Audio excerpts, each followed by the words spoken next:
Been shopping, got some new guides. This is my old one. Some ridges in there, maybe a mil deep.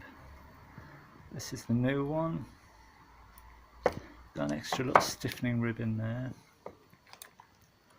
which is alright. The material's a bit thinner. But the upper ones, this is my original. Bronze or brass or something. Replaceable guides, which you can't get anymore. And they're not handed, that'll fit either way around. New one. Bit of bent steel. 3mm of stuff on it, which is a lot thinner. Not as wide as the original. So that's only just going to catch the chain there. And of course, you can't just fit that. Yeah, these are quite inexpensive. These are about £5 or something. But then you need spacers because it's only thin stuff. And then the hole's too small for the bolts, so they need opening up. It's just depressing, isn't it? So I'm in two minds whether to reuse that old one.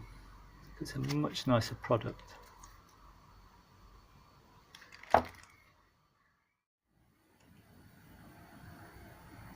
Just clean the sump out, and these are the bits I've recovered.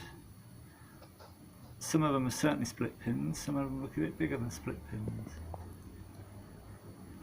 I've had the had some paraffin running through there for about half an hour, washed it out, blown it out, washed it out again, and I put a dimple in the bottom there. Some people say that the clearance is very tight for the oil pickup, so I've just given it a little bit more. So cleaned up, ready to go back on. Oil pump now. This one's got too much clearance on the lobe, so I've gone for this one. British made pump. I don't know if that carries any weight these days, but it looks quite nice. It turns really nicely, but this one is, I think, for the later engines. This bore here is different to this bore. This is the pickup pipe, so this needs a sleeve in there first. So I'll just see how that all fits together. I've got the bottom end together, and I think that's gone all right. Still got to put these plugs in.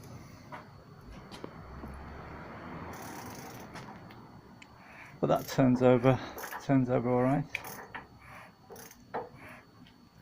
Now onto the head.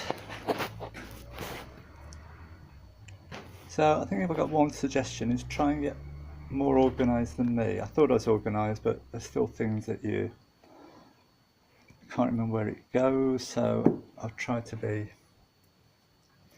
a bit more careful here. So I think I'm going to start with taking these cams out and relieving the springs on these valves, then I can move it around without worrying. A couple of odd things. Thermostat housing, that's been, I've obviously had a bit of trouble there. That's been, looks like it's been tapped out with a much coarser thread, and that's the size it should be.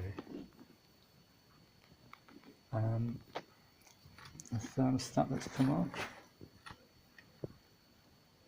is that the right one? And then this is a bit odd. We've got a whole stack of 15 washers here under the stud. So I'll try and find out what's going on with that.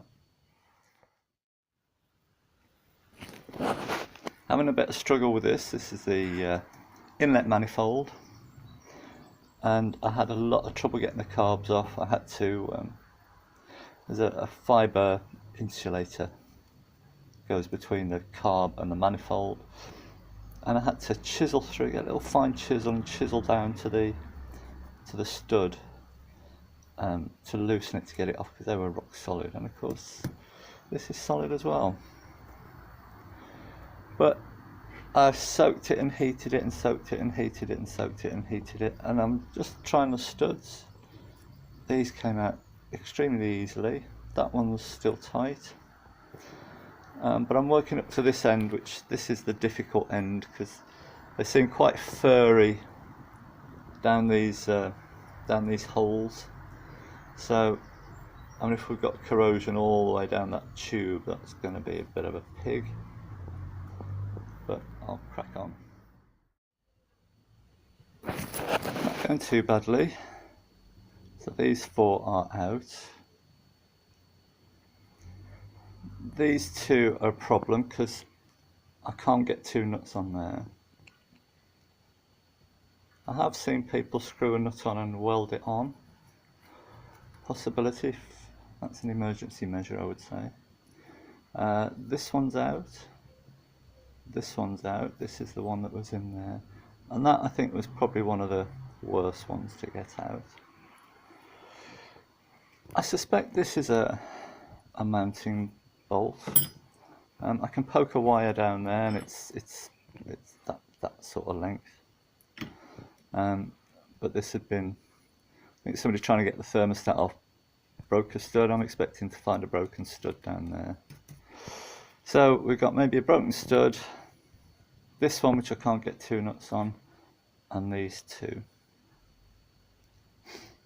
So I think just soaking and just trying to get it off somehow. Right, this is where I'm up to.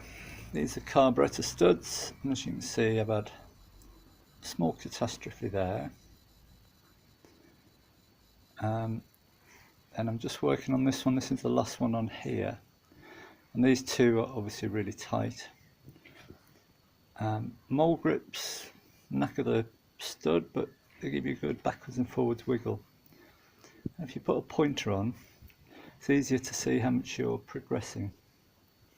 So I can't do it one-handed, but I've got 2 or 3 degrees backwards and forwards movement on that.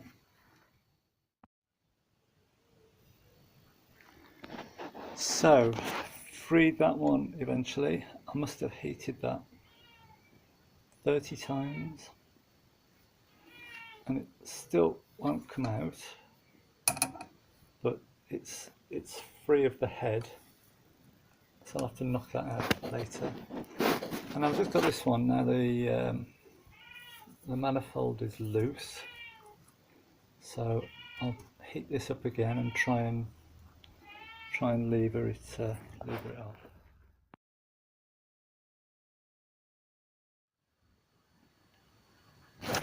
Well, very pleased to be out of the woods. This is the offending stud that was broken off flush. So I drilled it back 1/3, and I had a couple of these studs in here just as a guide to try and keep it straight. It's wandered off a little, but that won't hurt it. So it's going to be right at the top and right at the bottom, and touch off in the middle. That doesn't really matter. And this one here, although this one was unscrewed from the block, still sees solid. It will turn, but it won't come out. So hopefully I'll just tap that out from the other side. So onwards. It did cross my mind not to get this manifold off because of how difficult it was going to be. I'm glad I did, because that's very rusty. Is this about to leak? Look at the gasket. Not a corroded, oily mess. the manifold is worse. So give that a good clean up. There's that previous owner here tried to get a chisel in there by the look of it, but it's away from the ceiling area, so that's alright. And this end as well, is a chunk missing there, some here, and a chisel mark around here. I'll make sure that all that's flat. These are my inlet. This is number 2. Play. I should get this looked at by somebody who knows what they're doing.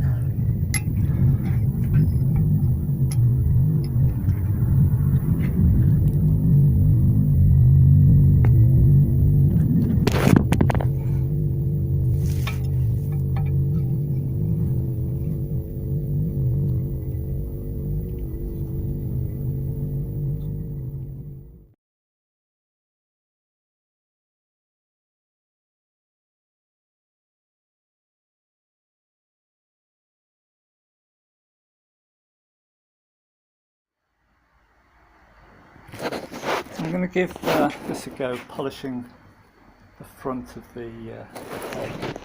This is the stuff I've got. This is off a polishing machine. And there's a left and a right to these. So I've taken the right one off my polishing machine because that's got a right hand spiral or left hand spiral, whichever way you look at it. And I'll mount that in the drill.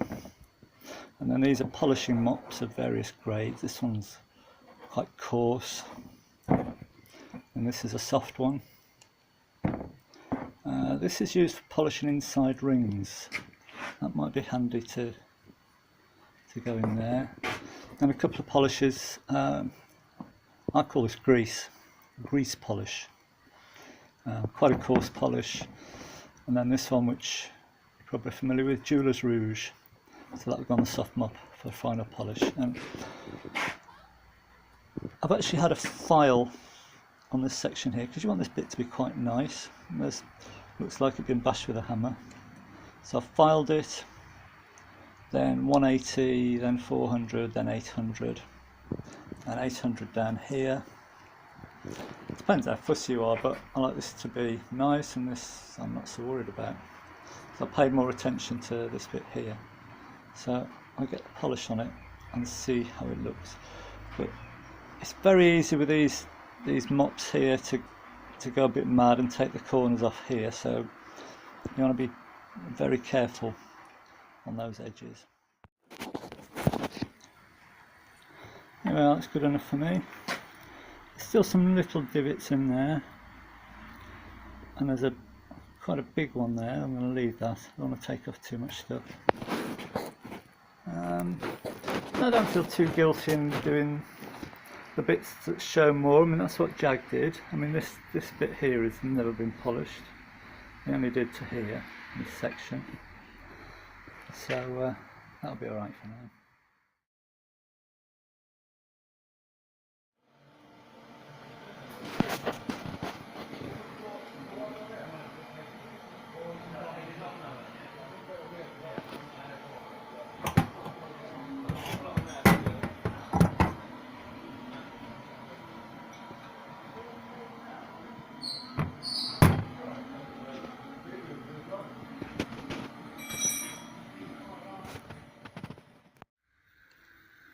So, gone into the machine shop, and sort of what you'd expect. As you saw in that previous video, the manifold has got some gouges in it, so it needs a bit of welding there. Skim the manifold face and the head, 2 faces on that. Valve seats, valve guides, valves. And there we are. So that's away being done now. So while it's away, I'm going to tidy the garage.